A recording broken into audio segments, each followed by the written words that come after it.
referencia a variable porque es una función de una sola variable, obviamente por h más un resto que es una función también de una sola variable y que depende de h. Y de tal manera de que para h suficientemente pequeño, y voy a utilizar esta notación, ¿sí?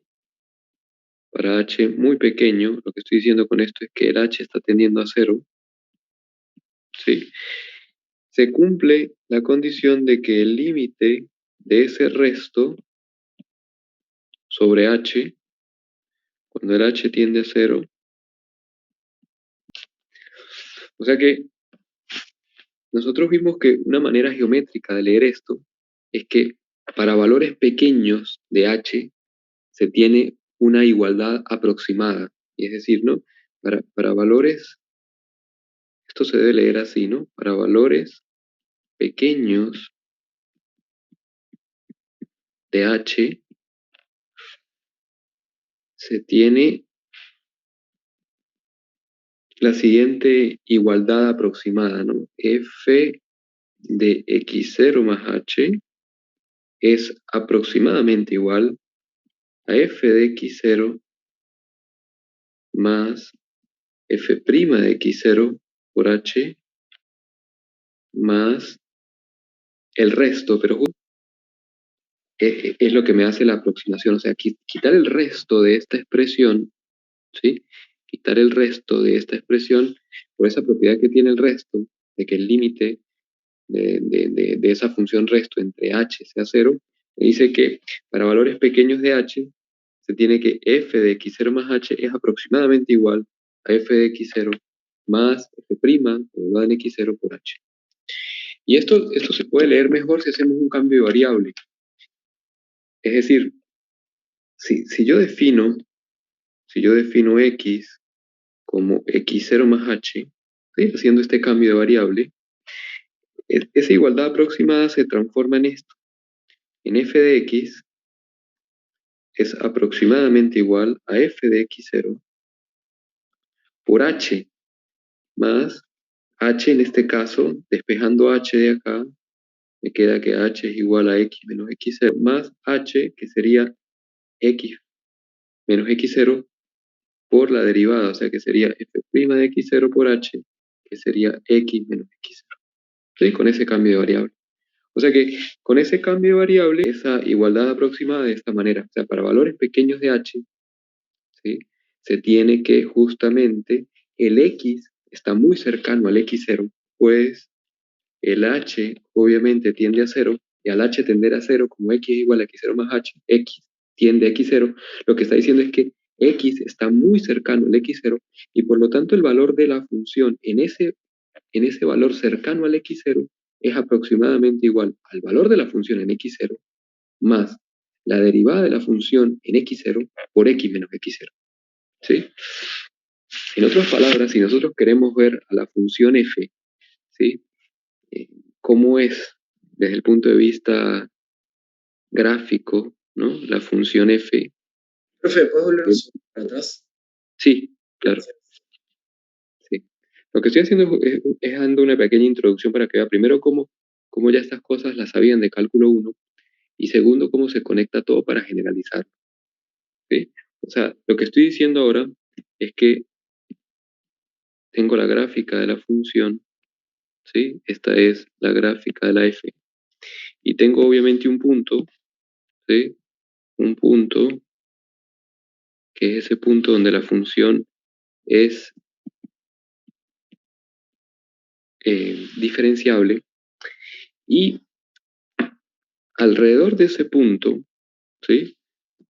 Puedo tomar x, escoger x, que voy a tomar un x, con esa condición de que el x esté cercano al x0, y lo que me está diciendo es que, de nuevo, f en x es aproximadamente igual a f en x0 más f' en x0 por x menos x0. ¿Sí? Esto que está acá, yo lo veo ahora como una función y igual a f de x0 más f' de x0 por x menos x0, me doy cuenta de varias cosas. La primera es que eso que está ahí es un polinomio en la variable x, y un polinomio con un grado muy específico. En realidad es una recta, tiene grado 1, es un polinomio de grado 1. Y como pueden observar, esa función que está ahí, y igual a f de x0 más f' de x0 por x menos x0, no es otra cosa sino la ecuación, ¿sí? La ecuación de la recta tangente a la gráfica de y igual a f de x en el punto con coordenadas x0 en x y f de x0 en y. O sea que lo que me está diciendo eso es que la ecuación de la recta tangente en una vecindad de la función es prácticamente indistinguible de la gráfica de la función. Y por eso es que ella se utiliza para aproximar, porque en las cercanías del punto con coordenadas x0, f de x0, si hacen un zoom acá, la gráfica de la función que está pintada en azul y la gráfica de la ecuación de la recta tangente que está pintada en negro, esta que sería acá, es la ecuación no, la recta tangente, son muy similares, ¿sí? Son muy similares. Entonces, lo que me está diciendo es que la hipótesis, como ven en la lámina anterior, la hipótesis de que la función es derivable es la que me permite hacer esa construcción, construir una aproximación polinomial, en este caso es un polinomio de grado 1, de tal manera que si yo quiero evaluar la función en un punto con coordenadas cercanas al x0, pues eso lo puedo hacer también mirando cuánto vale el valor de ese punto, no en la gráfica de la función, sino en la gráfica de la recta. Y esto tiene sus ventajas, porque evaluar ese x en la recta es mucho más fácil que evaluarla en una función f, que si bien es una función diferenciable, puede tener una, eh, una regla de definición bastante compleja, ¿no? Entonces, la pregunta que surgió y que motiva la construcción del polinomio de Taylor es si se puede mejorar esa aproximación. Y la respuesta es que con las hipótesis que tenemos de que la función sea solamente diferenciable, no. Si la función es diferenciable, puedo construir una aproximación lineal que es una recta. Obviamente, ¿qué esperaría yo?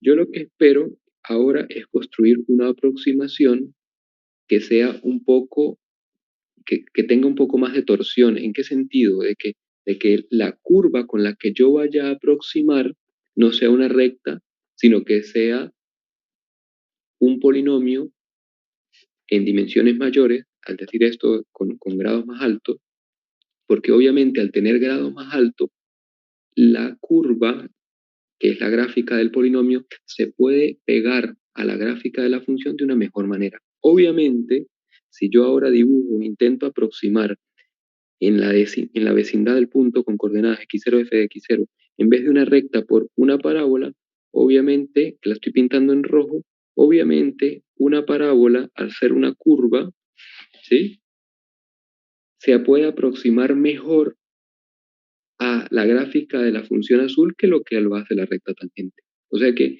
lo que uno sospecha es que si tiene polinomios con grados más altos, las aproximaciones van a ser mejores.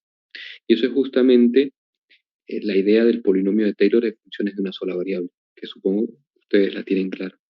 Entonces, siguiendo este mismo concepto, nosotros vamos a tratar de generalizar todo para funciones de varias variables, teniendo en cuenta que cuando la función es diferenciable, nosotros ya probamos que existía el plano tangente, que era básicamente un polinomio de grado 1 en las cercanías de la función, que hace y juega el mismo papel que esta recta tangente para funciones de una sola variable. Obviamente, en una sola variable se aprecia más la gráfica y en el dibujo cómo de verdad ocurre la aproximación, pero en el caso de las funciones de varias variables es exactamente igual. El plano tangente hace el mismo papel que esa recta tangente. Entonces, lo que vamos a hacer ahora es generalizar esto para funciones de varias variables. Y antes de comenzar, pues vamos a dar una definición, ¿sí? Una definición que seguramente la van a retomar cuando estudien los extremos de las funciones de varias variables en cálculo vectorial. La definición es la siguiente. La vamos a dar en general, ¿sí? Para que vean que se puede construir para cualquier tipo de función, sea f una función definida sobre un abierto, que es un abierto de Rn a valores n, ¿sí? Una función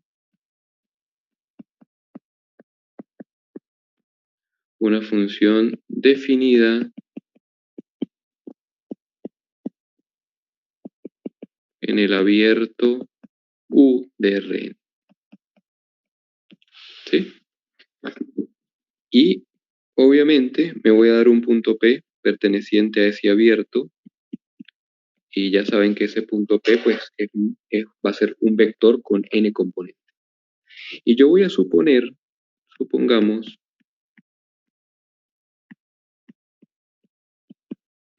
que la f, o bueno, supongamos que, de una vez, que las derivadas parciales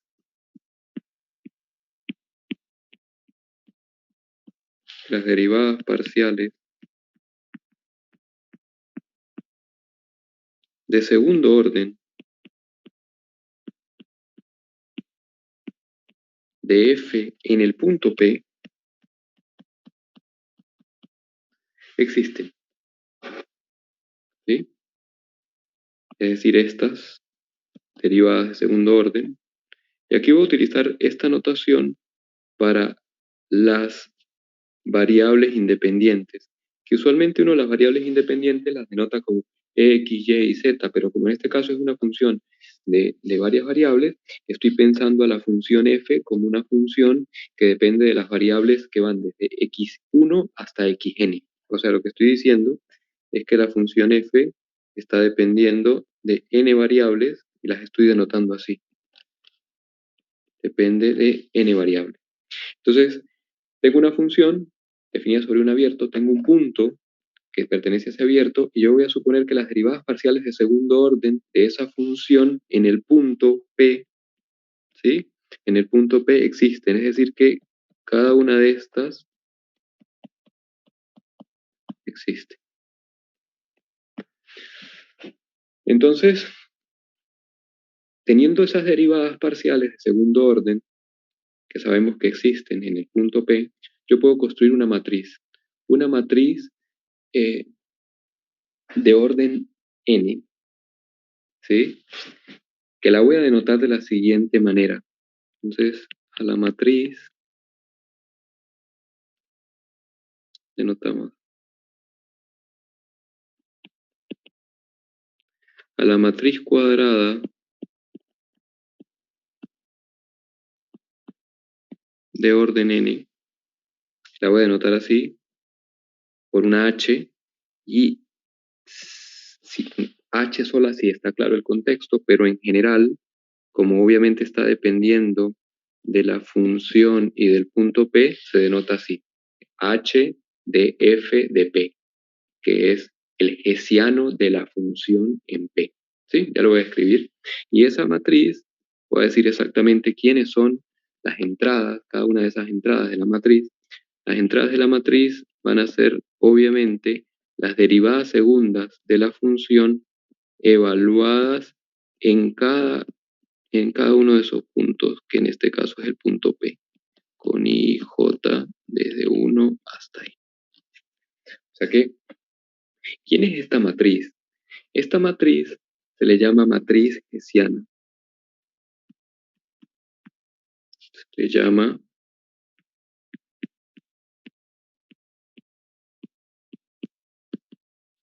matriz hessiana. ¿Sí? O simplemente hessiano, si está claro el contexto. ¿Sí? Matriz hessiana de F en P. Fíjense que para formar esa matriz hessiana de la función en P, necesito obviamente una función de varias variables, que en este caso la definición la estoy dando a n variables, y obviamente un punto, porque cada una de las entradas de esa matriz son esas derivadas de segundo orden evaluadas. ¿Cómo es esta matriz? Bueno, fíjense, ¿quién es la primera entrada de esa matriz? Es la derivada segunda de f de x1 al cuadrado, evaluada en p. ¿Sí? Vamos a tratar de escribir algunas entradas de esa matriz para que vean. ¿Quién sería la otra entrada de esa matriz? La derivada segunda de x1 de x2, evaluada en p. La otra entrada, la posición 1, 3, x1, x3, y en general, ¿sí? Sería la derivada segunda de x1 con respecto a xn. Todo está siempre evaluado en p.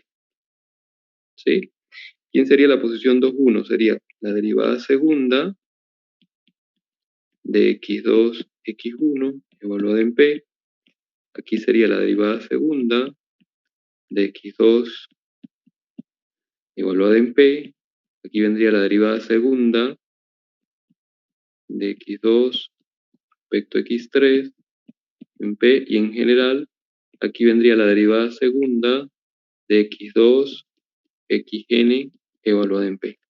Y así voy, hasta llegar a la última, que sería la derivada segunda de xn con respecto a x1, y al final llegar a la derivada segunda de xn al cuadrado, todo esto evaluado en p. ¿Sí? Como ven, es una matriz de tamaño n, es una matriz cuadrada de tamaño n, y cada una de las entradas se compone de las derivadas segundas de la función evaluada en el punto P. Entonces a esta matriz se le llama matriz hessiana de la función n. Entonces, voy a dar el teorema de Taylor, para que vean el enunciado del teorema de Taylor, y ahorita vemos cómo entra en juego esta matriz. ¿Sí? ¿Tienen alguna pregunta? Fíjense que para formar esta matriz no estoy pidiendo absolutamente nada. Simplemente lo que pido es que la función tenga derivadas parciales de segundo orden en un determinado punto. Con esa información yo puedo construir la matriz hessiana de la función. Yo necesito pedirle mucho más a la función, unas propiedades extra, para poder construir el polinomio de Taylor. ¿Sí? Entonces, lo voy a enunciar acá. Teorema, ¿sí? El teorema de las aproximaciones polinomiales de las funciones de varias variables. El teorema, si quieren, lo damos para funciones de Rn en R, ¿sí? Sea f una función definida sobre un abierto de Rn a valores en R, ¿sí? De nuevo acá, ese conjunto U es abierto, lo voy a colocar acá, U abierto de Rn, tal que, y fíjense la hipótesis tan importante que tiene el teorema de Taylor, tal que las derivadas parciales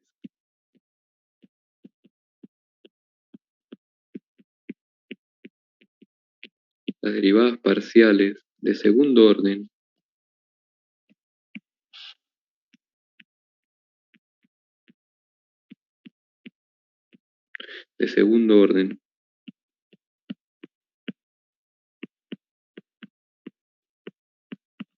¿sí? Vistas como funciones, son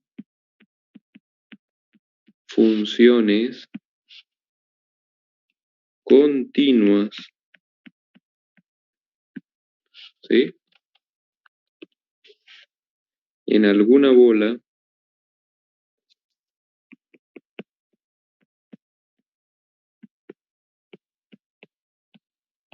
con centro en un punto P, que obviamente pertenece a U.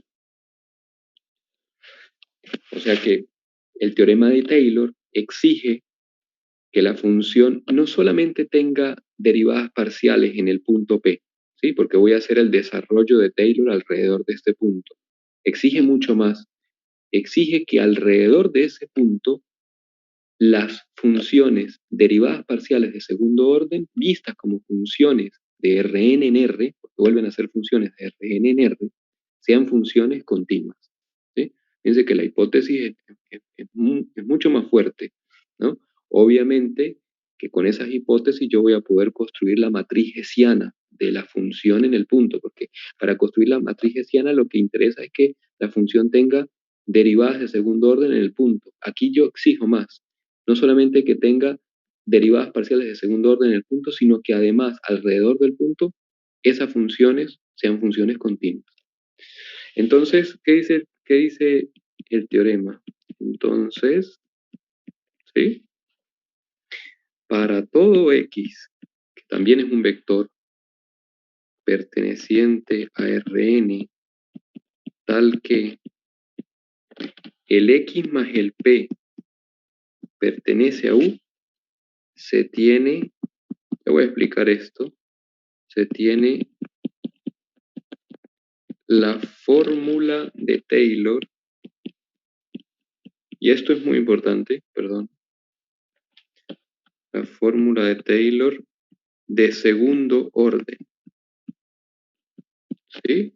Esto que estoy enunciando acá es la fórmula de Taylor de segundo orden. O sea que este teorema, y lo voy a colocar en rojo, es un teorema que me permite aproximación de funciones por polinomios de grado 2.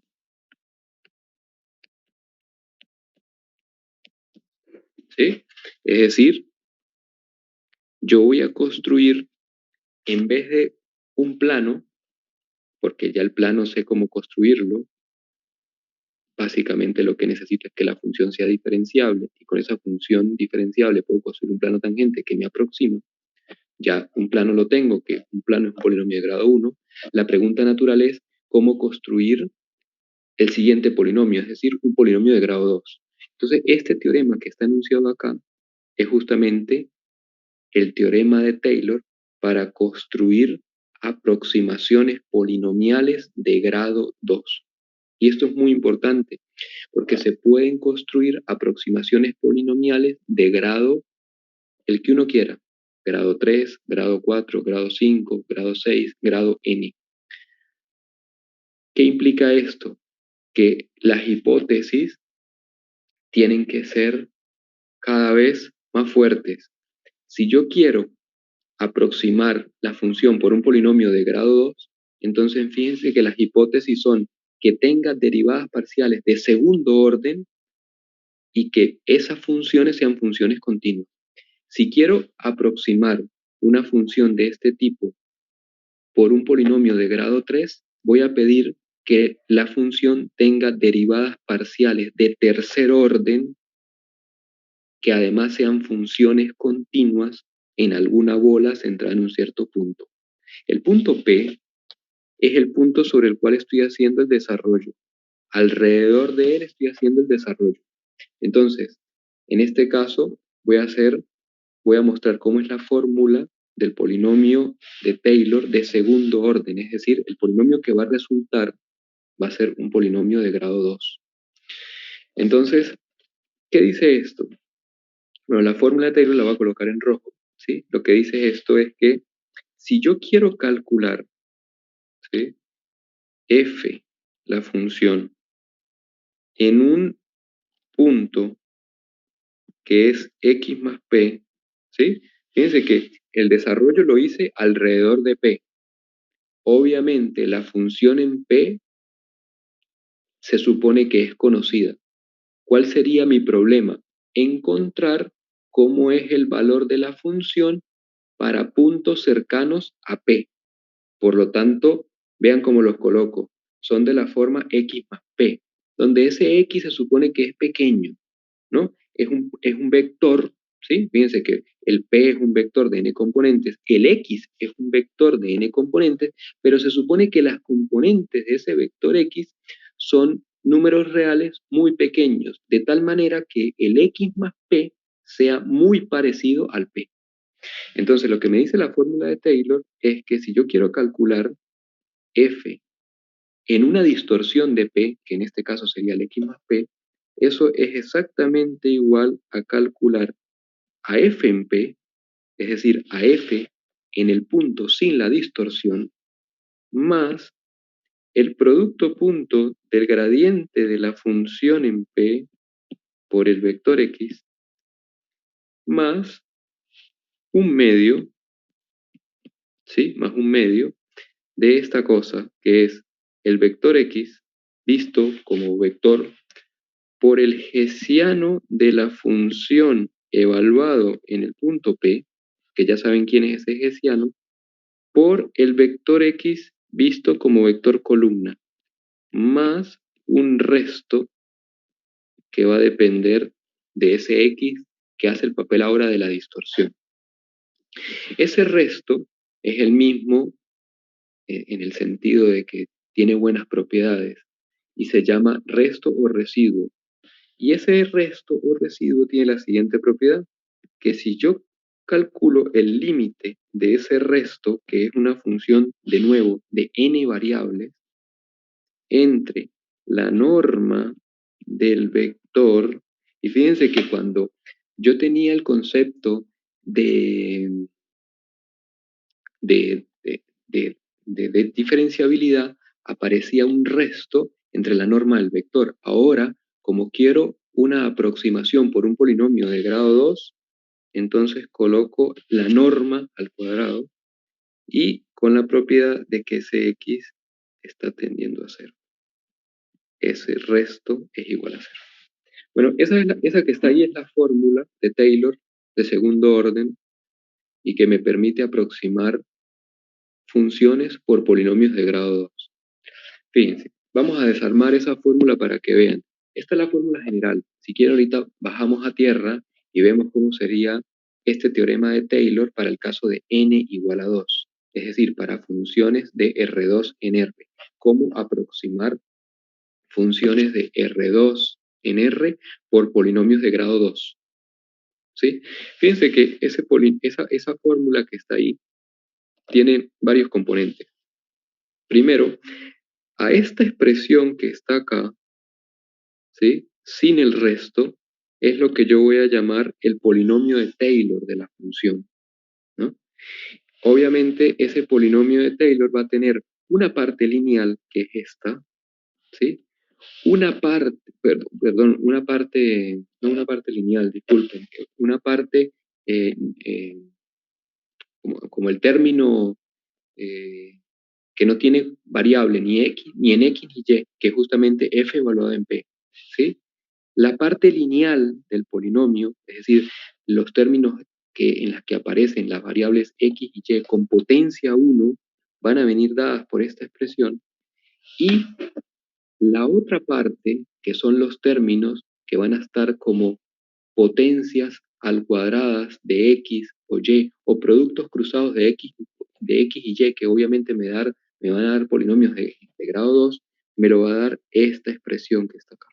O sea que tiene una parte que es la parte, eh, se me fue el nombre, no sé cómo llamarlo a esto, que corresponde al f de p, es justamente lo que no tiene variables, ni en x ni en y. Tenemos la parte lineal, que viene dada como el gradiente multiplicada por x, y finalmente la parte que aporta los términos elevados al cuadrado o cruzados, que es justamente esa de un medio de x por el hessiano de la función en p, por el mismo vector x visto como vector columna, más un resto. Fíjense que no tomo el resto, porque si tomara ese resto, ya esa función resto en general no tiene por qué ser un polinomio. Lo que es el polinomio de Taylor es justamente lo que está allí en negro. Entonces, vamos a limpiar eso un poco, ¿sí? Y vamos a desarmar esa expresión que está ahí. Vamos a ver si podemos probar algunas cosas con esa expresión y dar generalmente lo que se suele llamar el polinomio de Taylor, pero para funciones de dos variables, ¿sí? Que tiene una expresión mucho más sencilla. ¿Tienen alguna pregunta? ¿Hasta acá? Todo bien. ¿Sí? Bien. Entonces, vamos a hacer algunas observaciones importantes con respecto a ese teorema. Primero, en las condiciones del teorema de Taylor, el hessiano adquiere una forma muy particular. Fíjense que la definición del hessiano involucraba unas derivadas parciales de segundo orden y con eso es que se armaba la matriz. El hecho de que la función sea una función con derivadas parciales de segundo orden me dice que se cumplen las hipótesis del teorema de Schwarz y por lo tanto las cruzadas o las mixtas siempre van a ser iguales. Y eso implica que este hessiano que está ahí va a ser una matriz simétrica, porque obviamente esta expresión siempre va a ser igual a esta, ¿sí? Esta expresión siempre va a ser igual a esta. ¿Eso por qué ocurre? Eso ocurre justamente por la hipótesis que le estoy colocando a el teorema de Taylor. Fíjense que en el teorema de Taylor, las derivadas parciales de segundo orden son funciones continuas. Y cuando ocurre esto, el teorema de Schwarz, que ya lo vimos, me garantizaba justamente que las mixtas son iguales.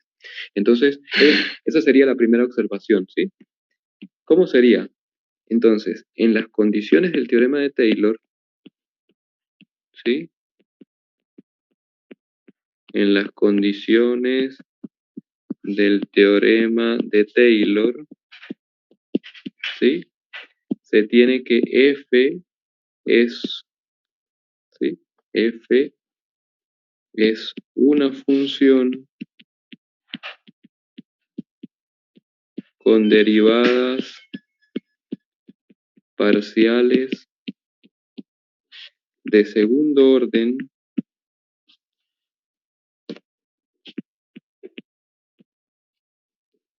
continuas.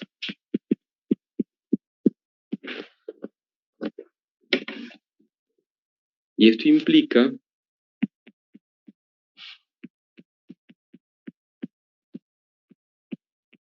por el teorema de Schwarz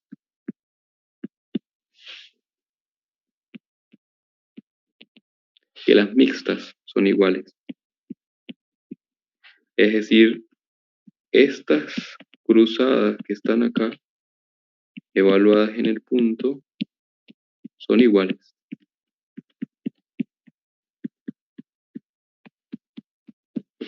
¿Sí? Y por lo tanto la matriz es una matriz simétrica. Entonces, la matriz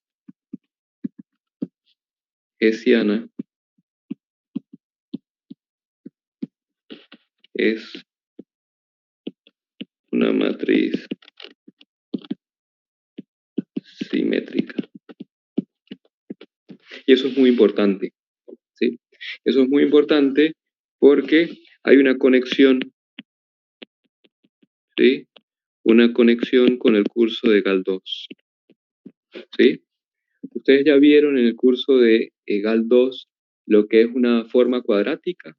Profe, ¿podés volver un segundo atrás para terminar de copiar? Sí, claro.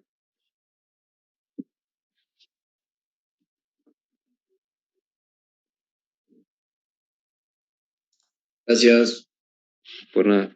Entonces repito la pregunta. ¿Ustedes ya vieron lo que es una forma cuadrática?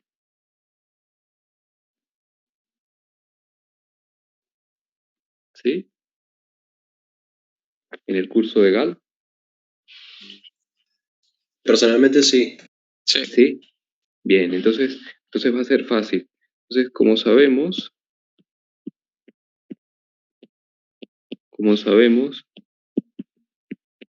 a una función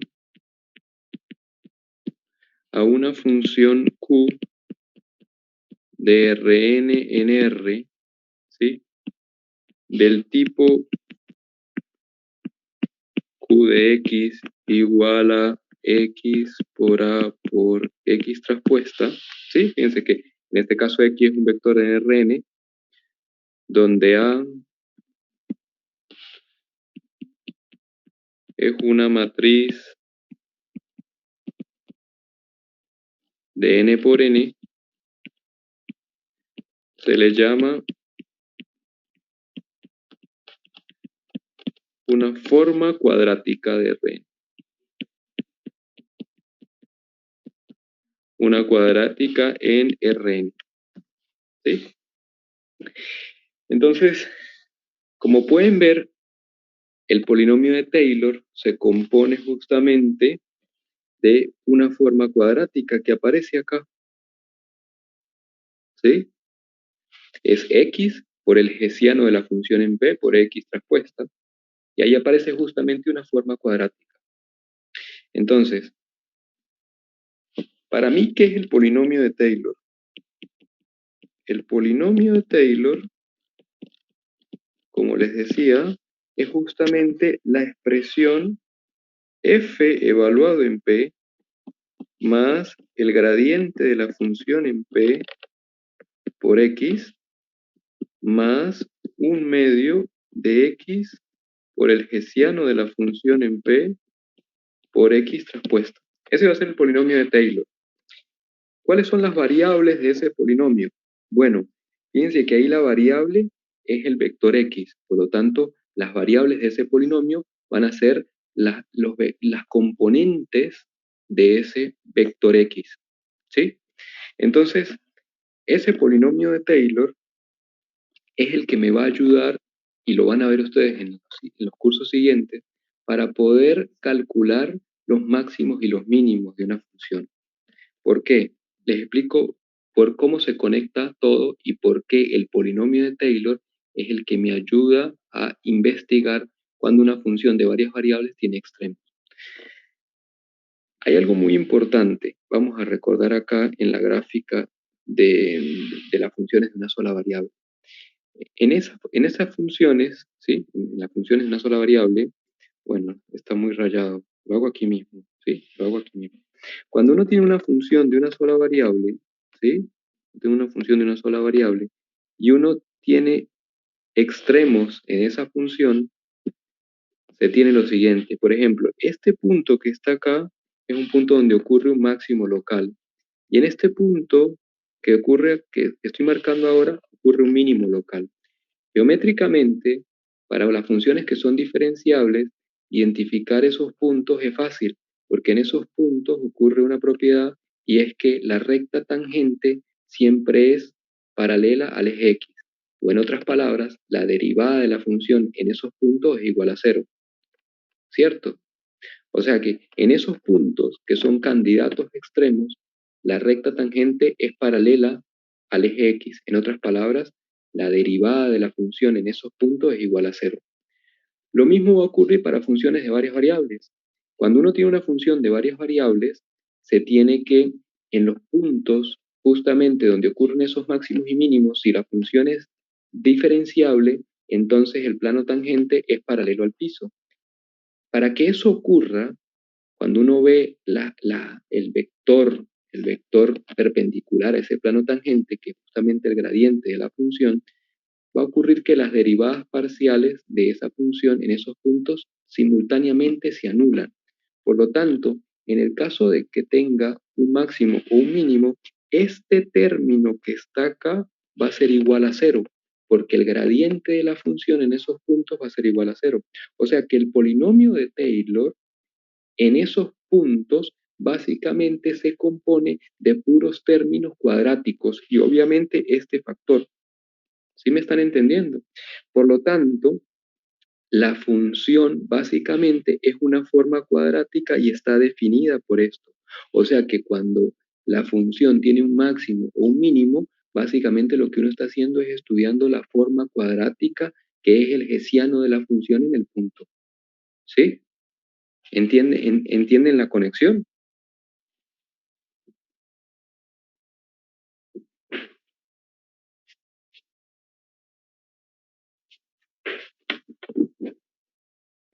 ¿Tienen alguna pregunta? ¿Sí?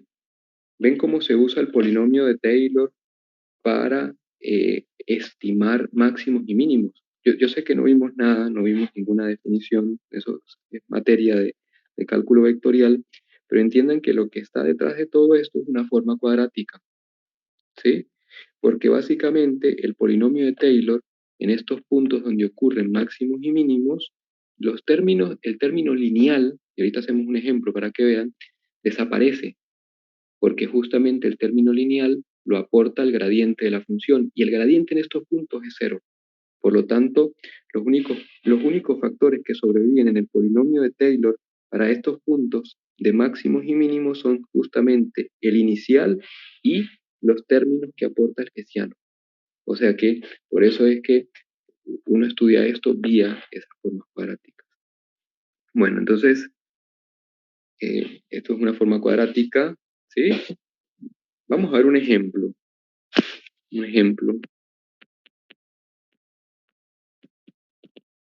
Un ejemplo en el caso concreto de n igual a 2, ¿sí? Para que vean, primero, cómo bajar el polinomio de Taylor a algo más manejable, una función de dos variables, que son las que uno está acostumbrado a manejar, y ver justamente esto que les acabo de comentar. Entonces, imagínense que tienen f de R2 en R, una función definida así. F de xy igual a la exponencial de 2x más 3 por y. ¿Sí? La función de dos variables. Y obviamente, el punto donde voy a hacer el desarrollo es el 0, 0, ¿sí? Pero la observación es válida para cualquier punto, porque esa función que está ahí es una función que es la composición de una función de una sola variable, que es la exponencial, con el polinomio 2x más 3y. Y ese polinomio tiene derivadas parciales de todos los órdenes continuos, y por lo tanto esa función que está ahí es una función que obviamente es diferenciable y tiene derivadas parciales de todos los órdenes continuos en R2. O sea que esta misma construcción que nosotros vamos a hacer en el punto 0, 0, lo pueden hacer perfectamente en cualquier otro punto. Entonces, lo voy a colocar simplemente para que vean que la construcción se puede generalizar a cualquier punto del plano. Entonces, la función obviamente que es diferenciable, esto tienen que siempre justificarlo para cada función que le quieran calcular el polinomio de Taylor. Tienen que verificar que de verdad se cumplen las condiciones para poder decir que tal desarrollo existe. La función es diferenciable y tiene derivadas parciales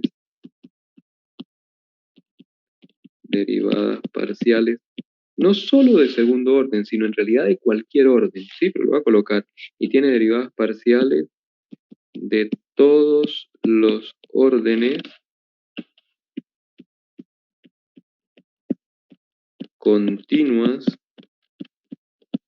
no solamente en el punto 0, 0, sino en todo R2, ¿sí? Entonces el desarrollo lo vamos a hacer, vamos a calcular el polinomio de Taylor en el punto P con coordenadas 0, 0. Y escojo este punto por conveniencia, por hacer las cuentas más sencillas, ¿sí? Pero todo el procedimiento, como el hecho de que tenga derivadas parciales de todos los órdenes continuos en cualquier punto de R2, pues el procedimiento lo pueden hacer en general. ¿Cómo es esto? Miren la fórmula está acá, ¿sí?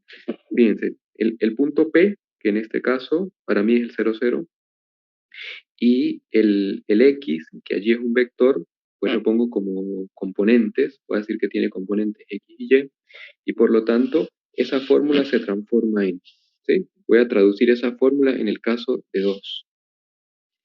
Entonces sería F evaluado en 0, 0 más un XY, ¿sí?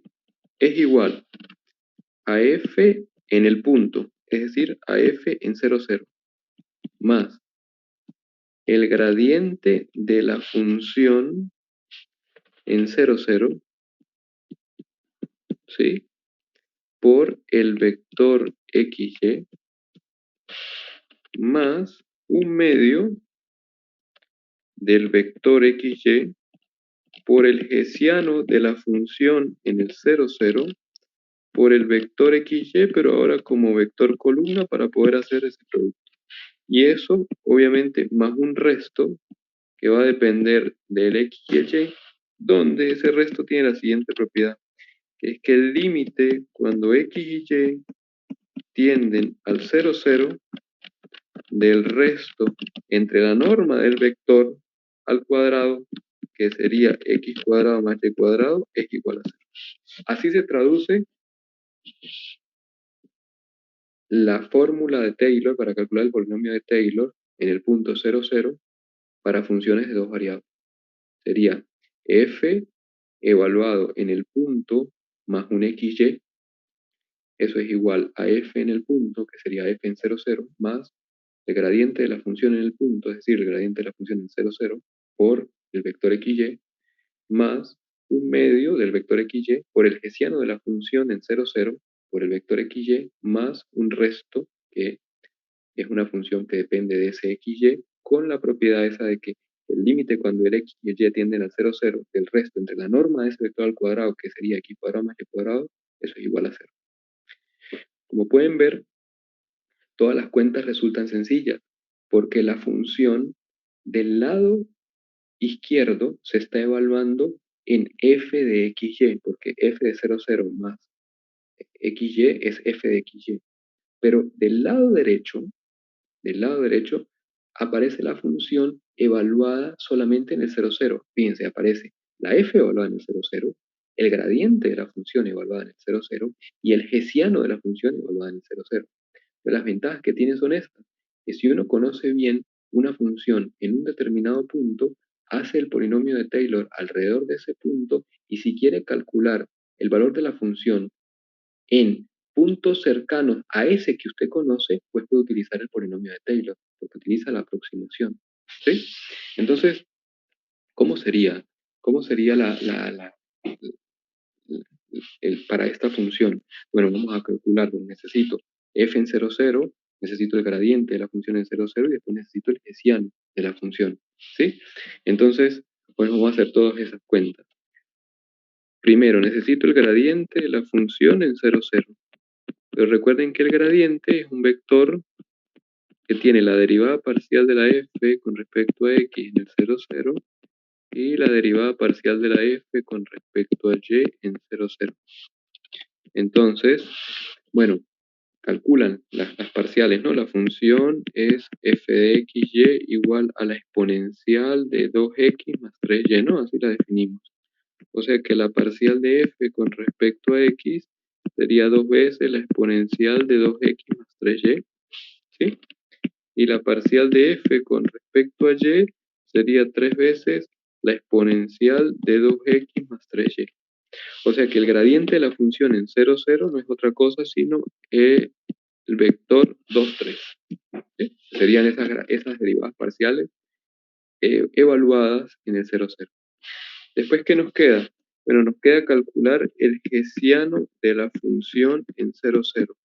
Como la función es una función de dos variables, el hessiano de la función es una matriz cuadrada de 2 por 2, ¿sí? Esa matriz hessiana se compone, como ustedes ya saben, de las derivadas parciales segundas.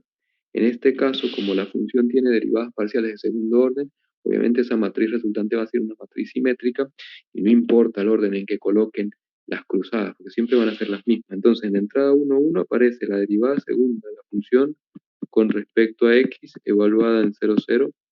Acá aparece la derivada segunda de x de y evaluada en 0, 0. Acá aparece la derivada segunda de y de x evaluada en el 0, 0. Y acá aparece la derivada segunda de y cuadrado evaluada en el 0, 0. Bueno, y si hacen esas derivadas, ¿sí? Esas derivadas, pues el resultado es, la derivada segunda sería 4 veces la exponencial de 2x más 3y, todo esto evaluado en el 0, 0. ¿Sí?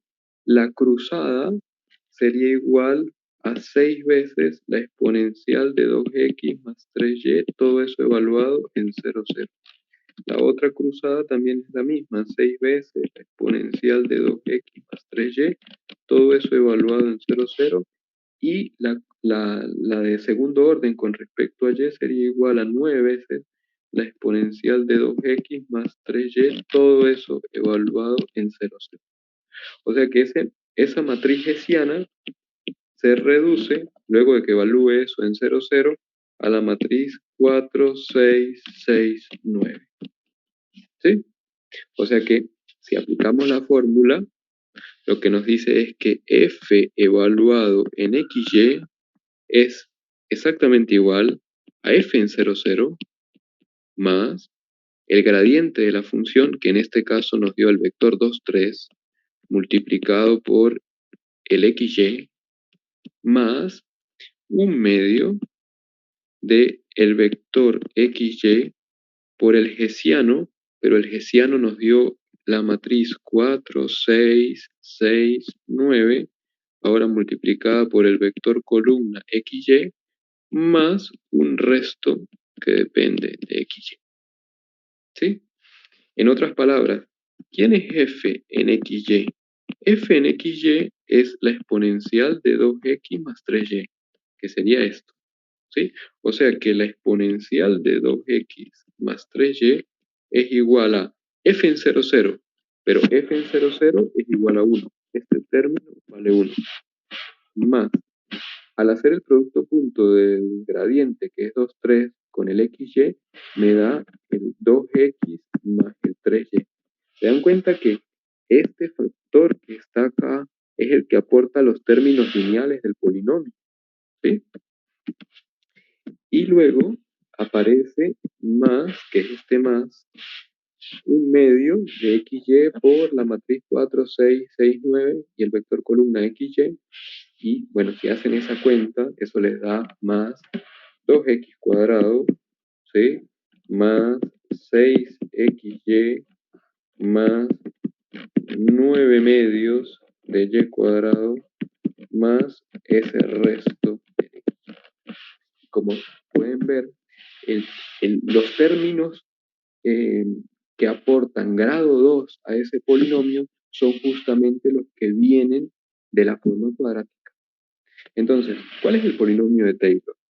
O sea, porque ahí lo que estoy diciendo es que la exponencial de 2x más 3y es igual a eso para valores de x y y que están muy cercanos al 0, 0. Pero lo que estoy diciendo acá es que el polinomio de Taylor, que es la estructura que la estructura que aproxima es, ¿qué cosa? Es 1 más 2x más 3y más 2x cuadrado más 6xy más 9 medios de y cuadrado. Como pueden ver, es justamente la expresión sin el resto. Esto que está acá, ¿sí? Esto que está acá es un polinomio de grado 2. ¿Sí? Es un polinomio de grado 2. Entonces, esa es la manera de calcular el, el polinomio de Taylor. ¿Alguna pregunta?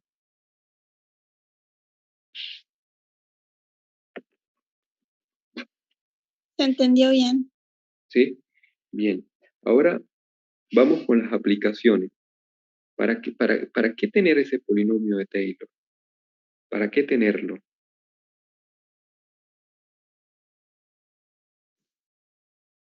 Entonces, a ver, lo que tengo es esta función f de xy igual a la exponencial de 2x más 3y. ¿Sí? Y imagínense que la pregunta es esta, ¿no? Les dicen que quieren calcular f en 0,01, menos 0,03. Y ustedes no cuentan con una herramienta, no sé, con, con una calculadora para hacer esto. sino lo único que pueden hacer es hacer productos. ¿Sí? Uno generalmente los productos los puede hacer fácilmente, pero calcular esto implica calcular esta expresión, la exponencial de 2 veces 0,01 más 3 por menos 0,03. Sería hacer esa cuenta. ¿Sí? Entonces, ¿qué es lo que vamos a hacer? Yo sí sé cuánto vale f en 0,0, porque f en 0,0 vale 1. ¿Sí? F en 0,0 vale 1. Y justamente los valores que me están pidiendo que calcule son distorsiones de este punto. Este 0 está pasando al 0,01 y este 0 que está acá está pasando al menos 0,03. O sea que lo que me están diciendo es que calcule un valor que está muy cerca de otro que yo conozco muy bien. ¿Cuál es el que yo conozco muy bien? F en 0,0. F en 0,0 vale 1. Sin embargo, el punto 0,01 menos 0,03 es un valor que no es el 0,0, pero está muy cercano al 0,0. Por lo tanto, en vez de calcular ese valor sobre la función, yo lo que voy a hacer es calcularlo sobre el polinomio de Taylor y ver qué error me produce. ¿Entienden? Entonces, en vez de calcular sobre directamente la función, pues voy a utilizar el polinomio de Taylor, porque yo sé que el polinomio de Taylor de f, donde en 0,0 es muy importante, ¿no? Porque justamente los valores que me están dando es cercanos al 0,0. Tengo que hacer el desarrollo siempre alrededor de esos puntos. Es igual a, ese polinomio es 1 más 2x, ¿sí? Más 3y más 2x cuadrado más 6xy más 9 medios de y cuadrado. Entonces, si quiero saber cuánto es f allí, pues lo que tengo que hacer es lo siguiente. F en ese punto, que es el f en 0,01, menos 0,03, es aproximadamente igual y lo voy a calcular sobre el polinomio. Es decir, voy a evaluar 1 más 2x más 3y más 2x cuadrado más 6xy más 9 medios y cuadrado, y eso lo voy a evaluar para valores de x, voy a colocar por acá x igual a 0,01 y y igual a menos 0,03. Como pueden ver, como lo que tengo que hacer es una evaluación en un polinomio, lo único que tengo que hacer es sumas y productos, sumas, restas y productos. Obviamente eso es mucho más fácil que calcular la exponencial de un número de una determinada forma, ¿sí? La exponencial de ese número puede ser bastante complicado si no tengo una calculadora, pero hacer esto simplemente lo que requiere es hacer cuentas de sumas y multiplicaciones. Yo tengo el valor para que ustedes vean cuánto me da por cada cosa. Al polinomio de Taylor, a esto que está acá, yo lo voy a llamar así, polinomio de Taylor de la función f en el 0. ¿Sí? Bueno, ese polinomio de Taylor, una notación bastante, polinomio de Taylor de la función f, si quieren le quitamos eso del 0. ¿Sí? Esto, voy a quitar el 0 ese, se sobreentiende que lo hice en 0, ¿sí? Entonces, el polinomio de Taylor de la función evaluado, ¿sí? Evaluado en el punto 0,01, menos 0,03, ¿sí? Que sería evaluarlo en 1 más 2x más 3y más 2x cuadrado más 6xy más 9 medios y cuadrado. Si hacen eso, yo tengo la cuenta, eso da, les voy a decir cuánto da ese valor. Ese valor da 0,93245. Es el valor que me da al evaluarlo en el polinomio de Taylor. ¿Cuál es el valor real? ¿Sí? ¿Cuánto es f en 0,01 menos 0,03? Que sería el valor real. Y lo pueden verificar ustedes. El valor real es 0.9323.238. Como pueden ver, el valor real y acá tienen el valor aproximado. ¿Sí? Es decir, hay un error, obviamente hay un error cometido que está por el orden de 5.6 a la 18 por 10 a la menos 5. O sea que si yo quiero calcular con aproximaciones determinadas, no sé, en el orden de 10 a la menos 4, 10 a la menos 5, obviamente puedo utilizar el polinomio de Taylor, ¿sí? Puedo utilizar esto. Entonces, ¿cómo se interpreta esto del error?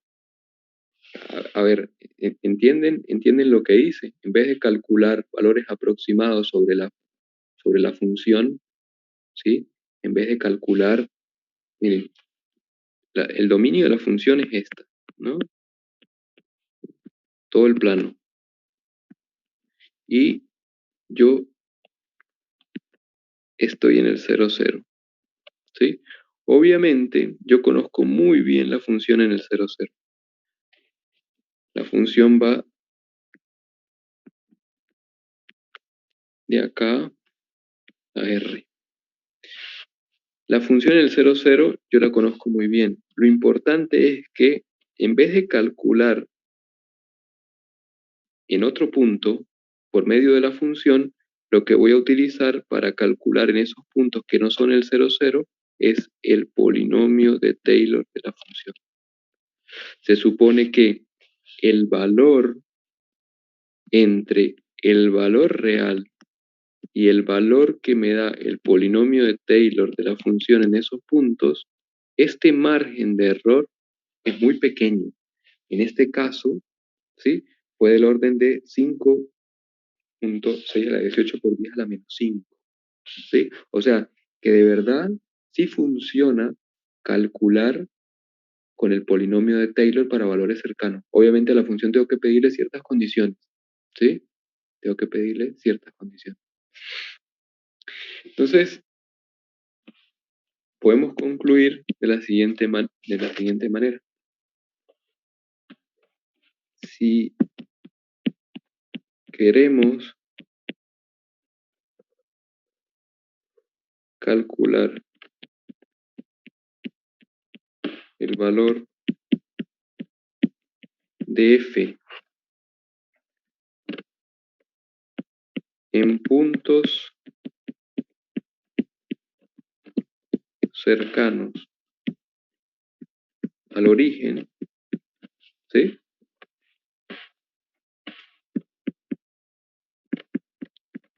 Lo podemos hacer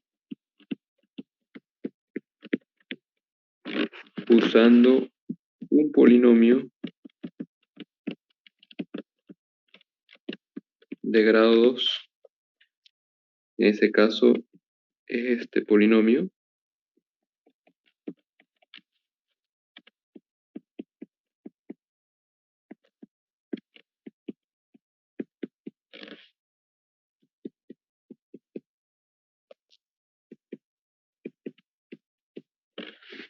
Y el error, y esto es muy importante, para que vean cómo entra en juego ese término que está dividiendo al resto, ¿sí?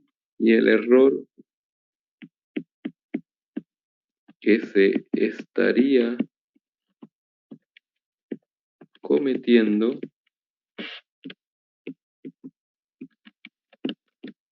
sería menor que x cuadrado más y cuadrado. ¿Y por qué esto?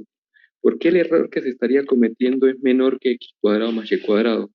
Que es justamente lo que me dice el teorema, ¿no? El teorema, fíjense, el teorema me dice que el resto, ¿sí? Tiende a cero con una velocidad mayor que x cuadrado más y cuadrado.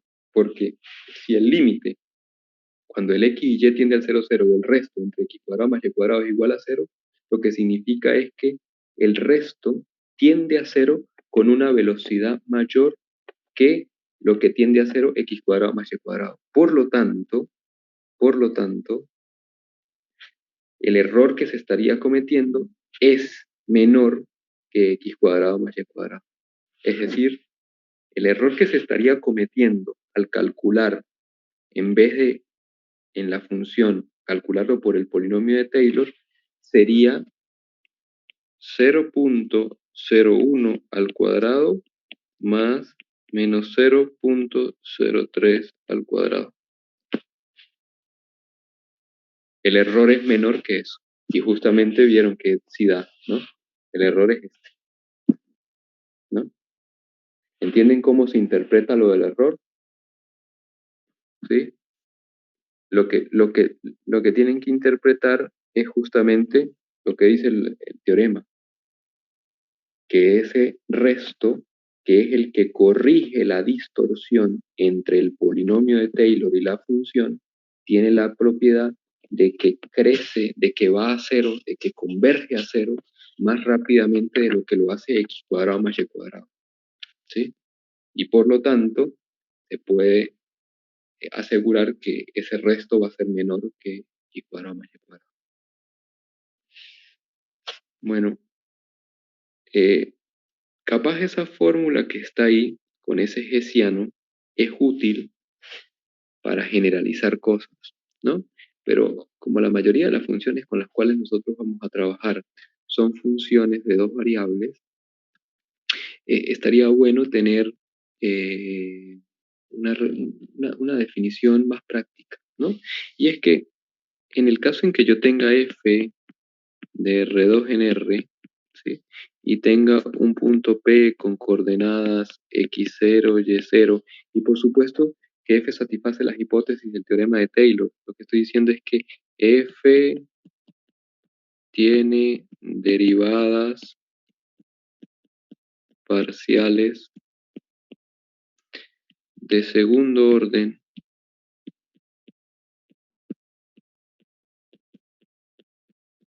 continuas en P. Entonces, la fórmula del polinomio de Taylor de la función, ¿sí? En puntos x, y, ¿sí? Porque estamos trabajando en R2, sería a la función evaluada en el punto x0, y0, más. Después aparece la derivada parcial de la función con respecto a x evaluada en esos puntos. Bueno, permítanme hacer una convención acá. Vamos a llamar, para que entre todo en la fórmula, sería la función evaluada en el punto, que es f en p, que es f en x0, y0. Sí, pero lo colocamos así para que entre todo. Más la derivada parcial de la función con respecto a x evaluada en p por el x menos el x0, más la derivada parcial de la función con respecto a y evaluada en p por el y menos y0, más. Y después aparece los términos correspondientes a orden 2, que sería un medio de la derivada segunda de f de x evaluada en p por x menos x0 al cuadrado, más la derivada segunda de f de x de y evaluada en p por x menos x sub 0 por y menos y sub 0, más un medio de la derivada segunda de f de y evaluada en p por y menos y0 al cuadrado. Y esa que está ahí es la fórmula que voy a obtener haciendo las mismas cuentas con el hessiano, pero una fórmula más práctica y, si quieren, más fácil de recordar para generalizar. Ya van a ver por qué. O sea, es las mismas hipótesis. F tiene derivadas parciales de segundo orden continuo. Si hacen el desarrollo del hessiano, pues básicamente, y hacen un cambio de variable, el polinomio de Taylor siempre tiene esta forma.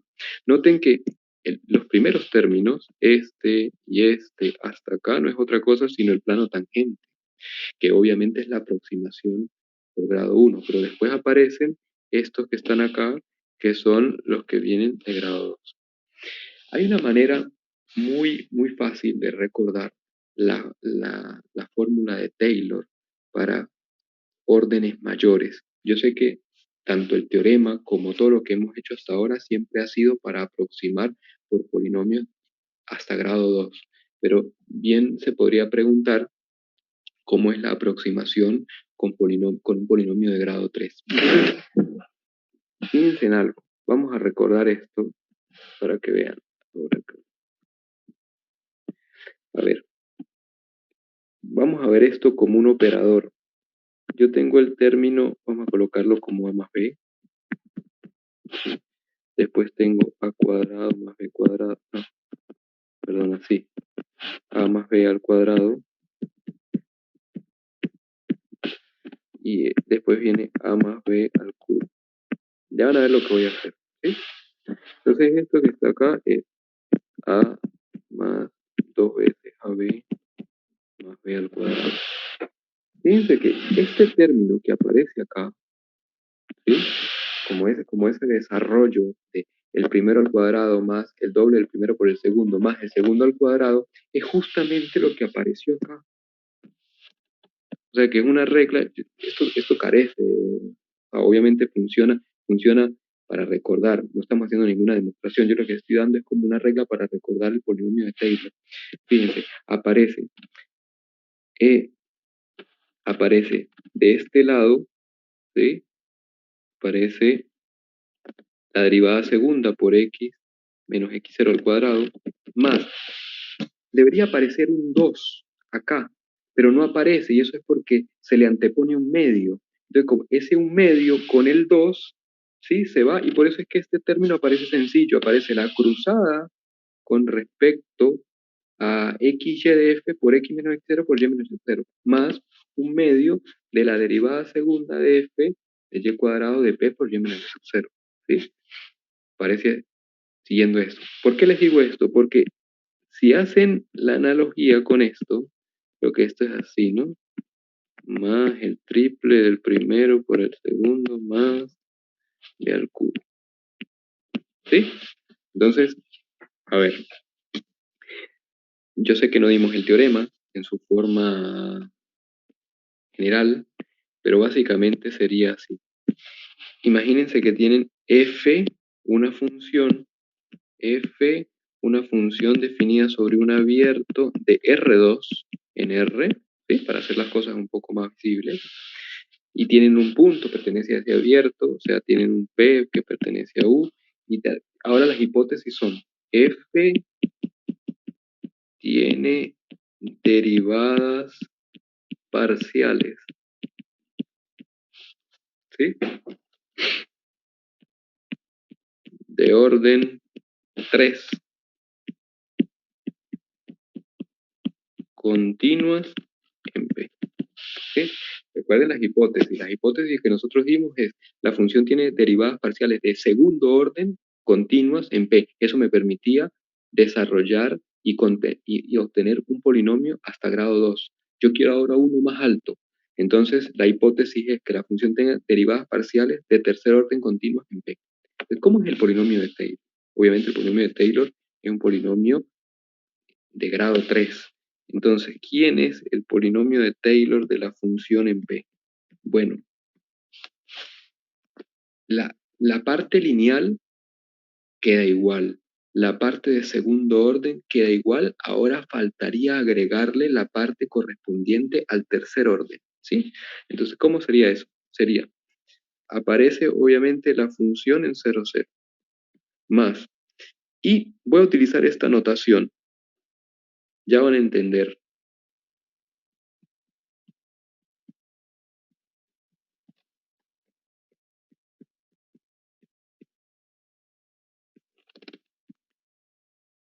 Grado 1 más un medio. Estoy colocando como operadores, ¿entienden? Aquí iría evaluado en algo, aquí iría evaluado en algo, ¿sí? Entonces sería más un medio de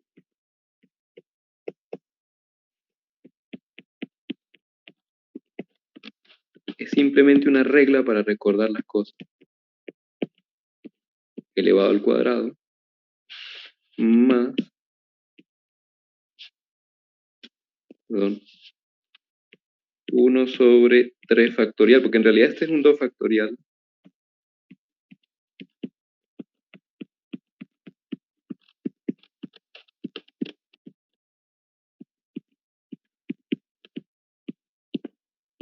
Esto elevado al cubo más un resto que depende de x. A ver, entonces, ¿cómo se interpreta eso? Fíjense que no aparece la f ni el punto p por ningún lado, ¿sí? Entonces, cómo se interpreta esta expresión que está acá? ¿Sí?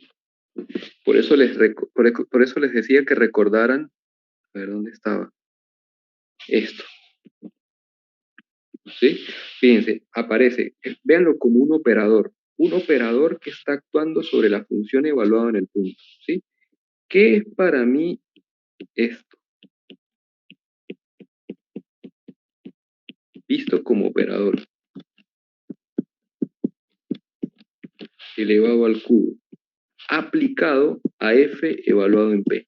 Bueno, ya les voy a decir quién es. Miren la fórmula que está arriba. Para desarrollar ese binomio al cubo es el primero al cubo. O sea, es este operador al cubo. Sería la derivada tercera de la función con respecto a x evaluado en p por x menos x0 al cubo. Más 3 veces a cuadrado por b. Este es como si fuera a y este es como si fuera b. Entonces, 3 veces el primero al cuadrado por el segundo. Entonces aparece la derivada tercera de la f de segunda de xy evaluado por p por x menos x0 al cuadrado por y menos y sub 0. ¿Sí? Más, de nuevo, 3 veces la derivada tercera de f, ¿sí? De x de y cuadrado, porque ahora sería el b al cuadrado. Todo esto evaluado en p por x menos x sub 0 por y menos y sub 0 al cuadrado, porque el b es ahora el que está al cuadrado, más el último al cubo, que sería la derivada tercera de f de y al cubo evaluado en p por y menos y0 al cubo. ¿Entienden la notación que estoy utilizando?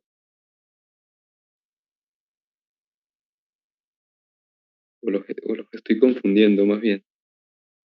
No, Es no, es para mucho darle, más claro, sí, sí. ¿sí? Es una regla. Esto no tiene ningún formalismo matemático. Simplemente les estoy dando una regla para recordar cómo conseguir el polinomio de Taylor en órdenes mayores. Lo primero que tienen que hacer es ajustar las hipótesis. Ajustan las hipótesis y piden que la función tenga derivadas parciales de ese orden continuo. En este caso, como quería un polinomio de grado 3, piden que tengan derivadas parciales de tercer orden continuo. Y luego pueden utilizar este recurso. Simplemente lo que tienen que recordar es ese binomio de Newton. ¿Quién es a más b elevado a la n? Y entonces aparecen cosas así. La derivada, si es el primero al cubo, es la derivada tercera de la f con respecto a x al cubo, o sea, la derivada tercera con respecto a x evaluada en p por x menos x0 al cubo, más 3 veces la derivada tercera de la función de x cuadrado de y. Fíjense, porque el primer término es el que va al cuadrado, por x menos x0 al cuadrado por y menos x0, más 3 veces la derivada tercera de f de x de y cuadrado en p por x menos x0, y ahora el que va al cuadrado es y menos y0 al cuadrado, más la derivada tercera de la f con respecto a y al cubo evaluado en p por y menos y0 al cubo. Y en general, con esta regla, pueden ir agregando todos los demás términos hasta el orden que quieran. Pero obviamente pues, son muchos para grados más altos, no los voy a colocar. Pero pueden utilizar esto para recordar. Funciona siempre. Entonces, no olviden siempre... Sí, Eso sería como una caja, quedaría como una caja con 9 reparticiones, así, ¿no? No, divididos así. Quedaría como una caja, porque la matriz quedaría cuadrada y eso sería como un cubo, ¿no? Con reparticiones. Ah, claro. En realidad, estos tres que aparecen acá, son de cosas repetidas en esa matriz. Exacto, si lo quiere ver de esa manera. Está bien, está bien. Esta es una manera sin la matriz, que me parece un poco más fácil.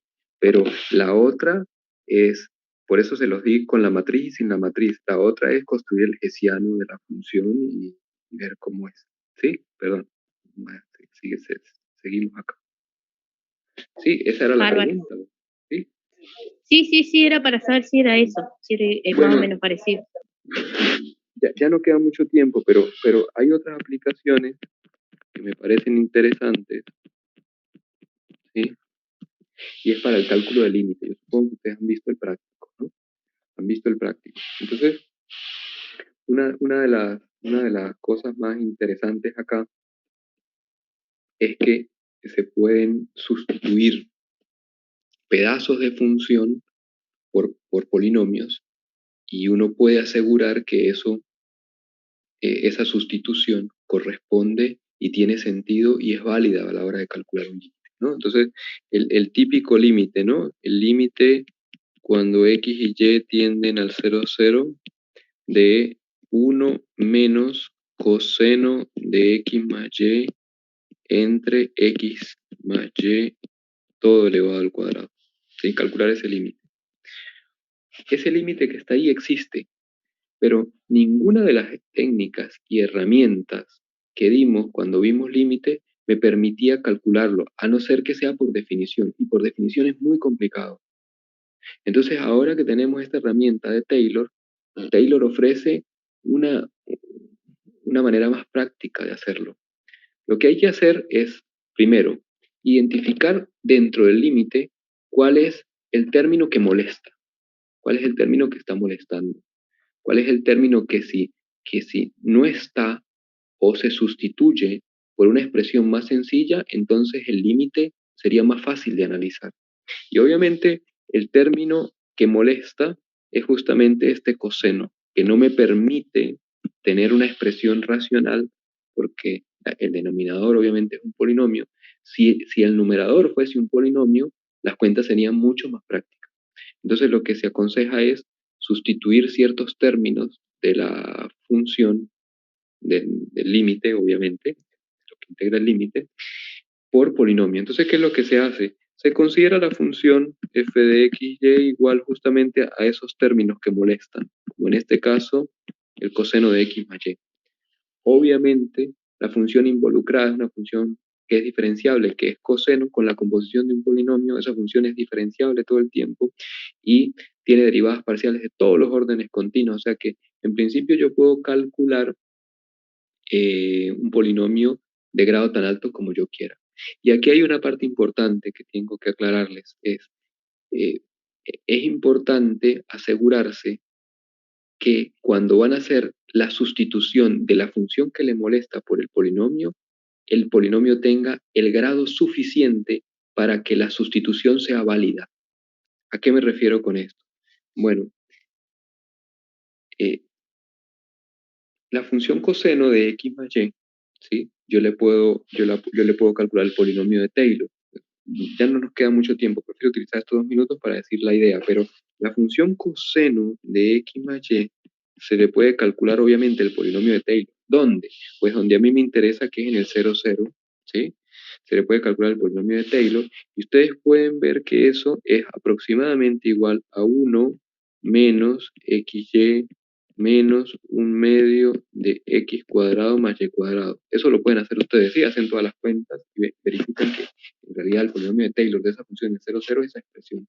O sea que tiene la propiedad de que ese coseno es aproximadamente igual a eso y adicionalmente saben que pueden quitar esa aproximación y pueden colocar una igualdad si colocan un resto que depende de x y que tiene la propiedad de que el límite cuando el x y y tiende al 0, 0 del resto entre x y dividido entre x cuadrado más y cuadrado tiene la propiedad de que va para.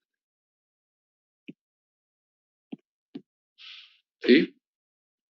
Entonces, cuando hacen la sustitución y cambian este término por esta expresión, ¿sí? Pueden notar lo siguiente.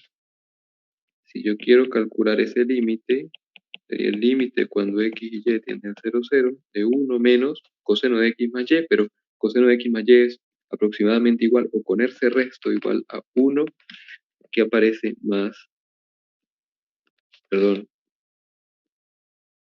sería 1, que es el del límite, menos, de nuevo aparece un 1, sería menos 1, más xy, más un medio de x cuadrado más y cuadrado, más un resto que depende de xy, todo eso dividido entre x más y al cuadrado. Y eso es igual al límite cuando x y y tienden al 0, 0, este 1 con este 1 se va, ¿sí? Y queda xy más un medio de x cuadrado más y cuadrado. Todo eso entre x más y. Bueno, hacen eso, sacan el factor un medio, cancelan y pueden darse cuenta que ese límite es igual a un medio. En algún momento, ¿sí? Perdón que ya se me acabó el tiempo, es un minuto solamente. Nosotros dejamos planteado este límite.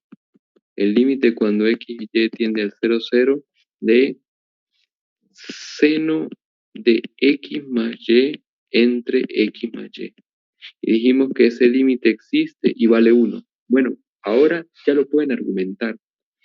Pueden argumentar de verdad que ese límite existe y vale 1, haciendo justamente el mismo procedimiento y cambiando el término que molesta, que es este seno de x más y, por su correspondiente polinomio de Taylor. ¿Sí? Bueno, si quieren, seguimos el lunes con esto. ¿Tienen alguna pregunta? Perdón, ya se me acabó el tiempo. Si pueden hacerlo. Profe, tengo una pregunta, capaz que es media rapidita. Yo lo que no me doy cuenta mucho es hasta qué grado tengo que desarrollar el polinomio, o sea, cómo me fijo hasta qué grado tengo que desarrollar el polinomio para calcular el límite. Bueno, eso depende del factor que esté en la parte de abajo. ¿Sí? Fíjense, por eso estaría bueno que hicieran estos dos, porque, por ejemplo, el límite que yo coloqué del lado derecho del seno, el factor que está en la parte de abajo es x más y. Entonces, ahí bastan con que hagan el desarrollo de Taylor de grado 1, mientras que en el coseno, si no hacen hasta grado 2, le sigue dando indeterminado. Tiene que ver con lo que está en la parte de abajo, ¿sí? Si quieren, el lunes hacemos esto con más detalle y seguimos, ¿les parece? Bárbaro, gracias, profe. Bueno, que estén bien entonces. Feliz noche. Chao, profe. Buen fin de. Igual. Chao, profe.